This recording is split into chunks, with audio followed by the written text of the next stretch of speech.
Over the past 16 years of operation, Feed Central has done many different things to help buyers and sellers learn about hay quality.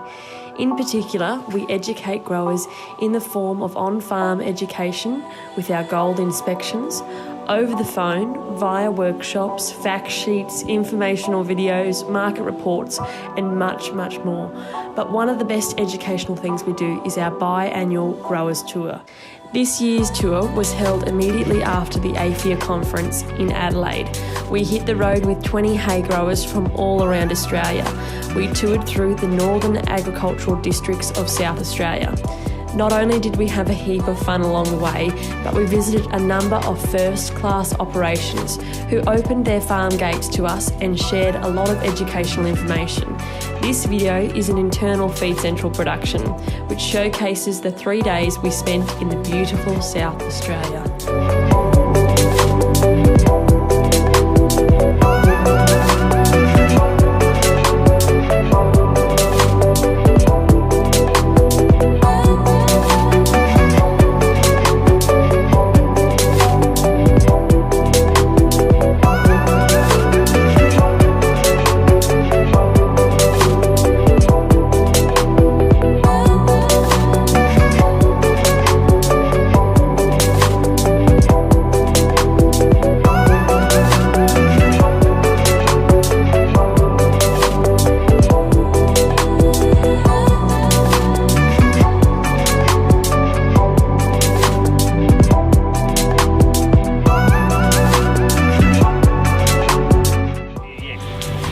No, this is our property. We've got 2,200 hectares here, 5,500 acres in the old speak. It's predominantly 475mm rainfall, but 2016 was 787 mils. And then the year before that, 2015, was just over 350. So, yeah, get those extremes, add them together, divide them by 2, and you'll get the average of 475. So I don't think we've had 475 for many years. But, so hay is a big part of our farm here. We do hay for export for Johnson's. We're very fortunate that we've got Johnson's 15 minutes up the road. Although we haven't used them, we've got Bowco and Gilmac half an hour, 40 minutes up the road. In terms of hay, we grow everything, try and grow everything you can think of. So oaten hay, oats and vetch occasionally, wheaten hay, a beardless wheaten hay. We have started growing for the Adelaide Hills market. There's a lot of horse people up in Adelaide Hills. Have started growing a meadow hay, which is a clover and ryegrass mixture, 75% ryegrass, 25% clover. That's really taken off. The only thing we don't grow here is lucerne, which we get carted in from the southeast. Obviously you have to pay the premium down there and then the freight up. We do, like I said, we do a lot of export hay and export straw for Johnson's, 15 minutes up the road. We do a lot of big bales of hay and straw, which we process into small square bales down in the sheds, the other side of those silos.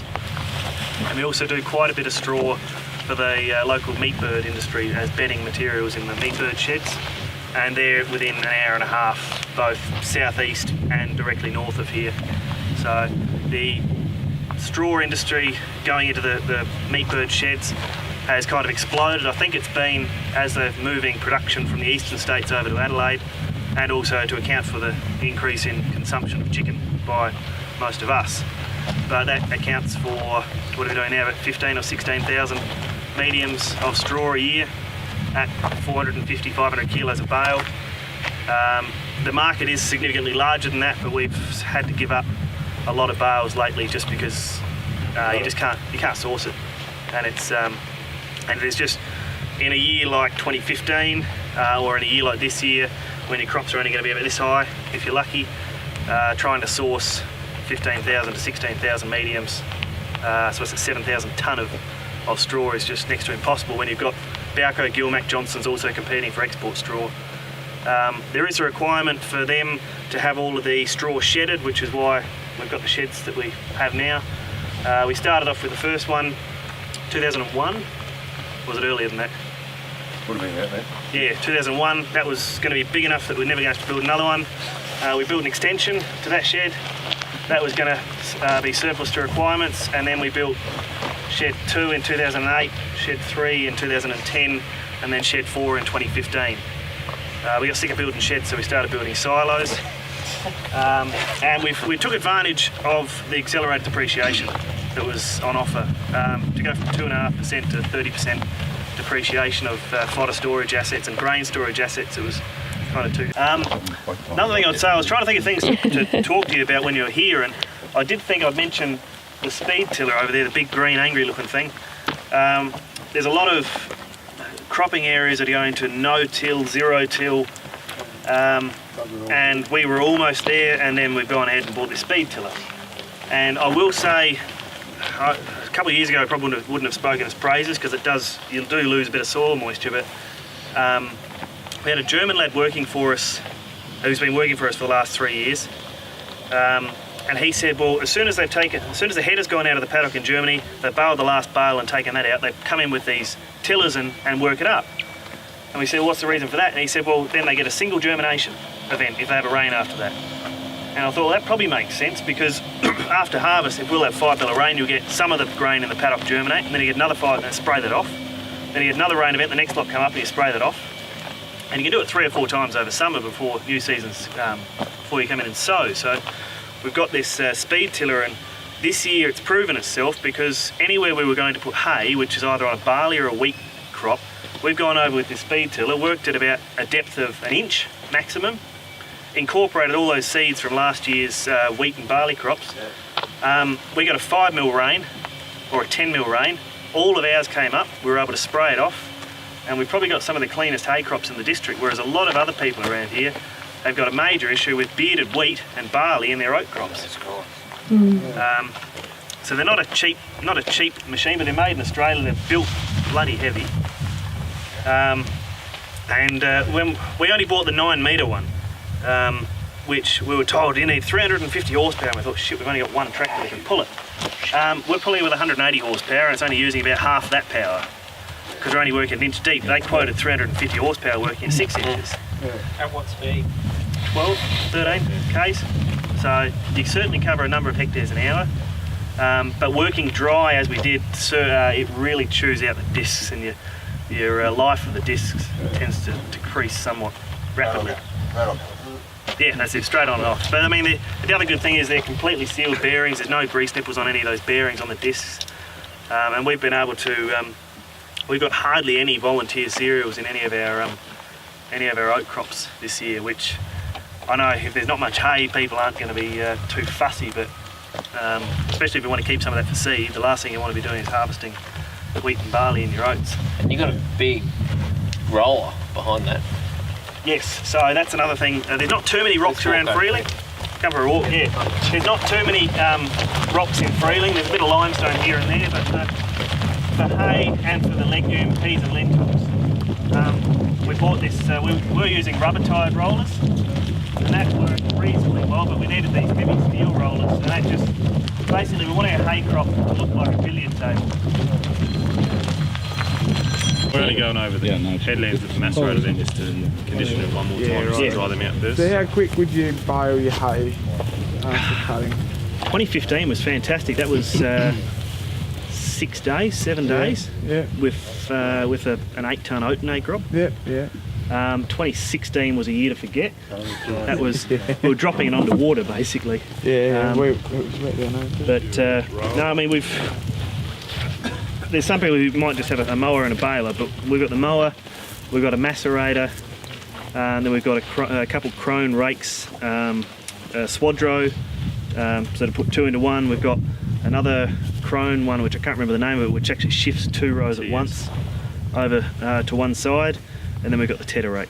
So, I mean, some of those rakes we might not use at all in a year, but you want to be able to have them there to go. So yeah, this is kind of, the rubber tyres are good for any cereals that we're just going to have for grain, so wheat or barley, but any legume, chickpeas, lentils and peas, or any hay crops that we think there might be a few little rocks, not rocks of this size, but anything kind of fist size, this will push them, even in dry ground, which we had this year, this will push them below surface level.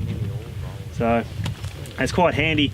You need a big tractor on the front because it pushes the tractor around, but The wheels on the back, it's perfect for going down the road. You can go down the road at your 25, 30 k's an hour. So, and you get I can't remember what the width of it is. Is it 40? Is it 40 feet? Yeah, 20, 40. Right. Yeah, 40 feet.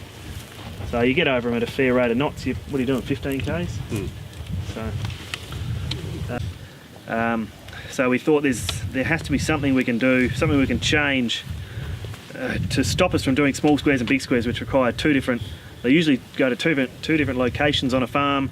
They require much more manpower, small squares, and they just require two different implements in the paddock and at the shed. So 2006 we invested in a machine similar to an export machine which you would have seen up at Bowco, except it's much smaller baby brother, from a Canadian firm, Hunterwood. And what it enables us to do is to do all of our hay, if you ignore the round bales, all of our hay in big squares and all of our straw in big squares.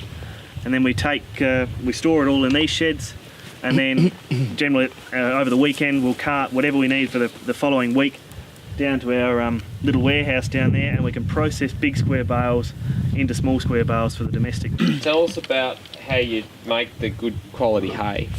So give us a bit of an overview from pre-seeding. Yep. What do you do?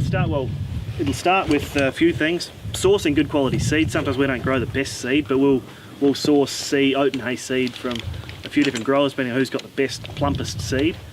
Ground preparation, like I said before, taking out, if we don't want bearded wheat and barley growing up through your oats, it'll start off with that. Ground preparation, we'll sow it, we'll go over with these steel rollers, have a nice flat level surface so we're not going to get any clods if there's any blockages from seeding, like a big pile of straw or bean straw or something like that. We'll make sure the paddocks are completely flat. That'll push all that down, will it? I think. It will, yep. Yeah. Yep. And then going through growing season, we don't tend to feed our crops up too much because we just hate it when it lodges, especially after 2016 when most of our oat crop, the bottom 2 feet of the oats was actually travelling along the ground before it started growing up. So what sort of seeding rate are you putting in? 115 to 120 kilos a hectare for oats. And what sort of annual rainfall do you have? 475, but as I said before, 2015 was 350, 2016 was nearly 800. You cross sowing or just sowing once? Just sowing once. Yep, straight down the line. So we've got Sunlamb, hornless wheaten hay just out here. And then when it comes to the tail end of the season, I was saying to one of the other lads before, we used to have one John Deere mower conditioner, 4.2 metre.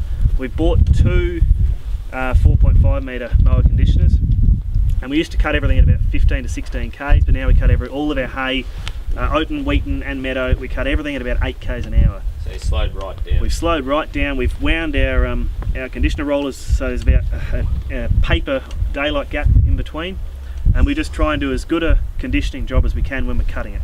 So that's John Deere mower still? John Deere mower, So yep. that's the tri-lobe? Tri-lobe, Yeah. PTO, not self-propelled. Yeah. There's been a move towards a few self-propelled mowers around here. The Massey. And the Massey and the John Deere, and everything's getting wider. Spray units and air seeders are getting wider, and a lot of people around here have gone to some have got a 5.5 metre mower. Yeah. And if you've got a 12-tonne oat and hay crop in one row from a 5.5 metre cut, you're never going to dry it. Gone away from the reconditioners. On certain years, yes. So we found with the macerator, the reconditioner, if you macerate a crop and you get a rain on it, it just bleaches and you lose sugars twice as fast. There's so many more cracks in there to leach those sugars out of the It's stalk. like a wet crop, doesn't it? It does.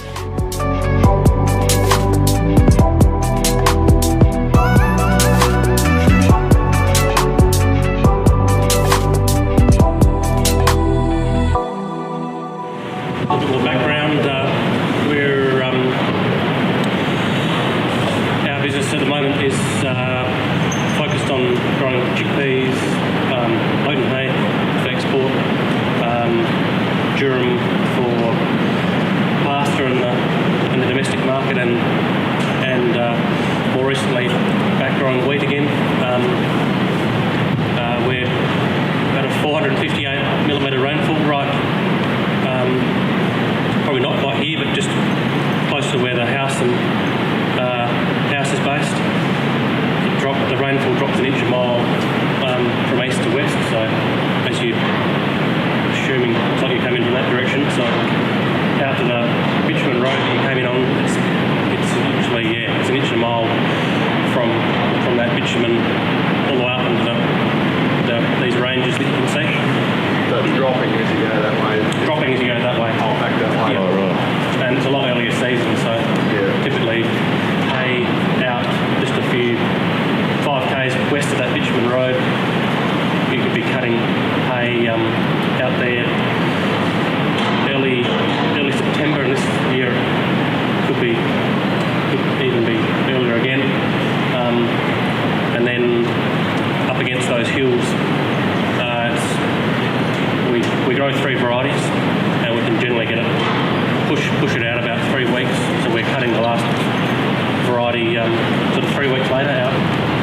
those hills. So this year we've got 1,000 hectares of chickpeas in, 900 of hay and about 800 of cereals. So we've over the last, and we also working with some neighbours, growing some other hay and pulses, and provide some contracting, harvesting and hay services. To date, we've had 146 mils of rain. It's the 19th driest year in 140 years, and so we're looking at ways to try and manage how things are going to evolve.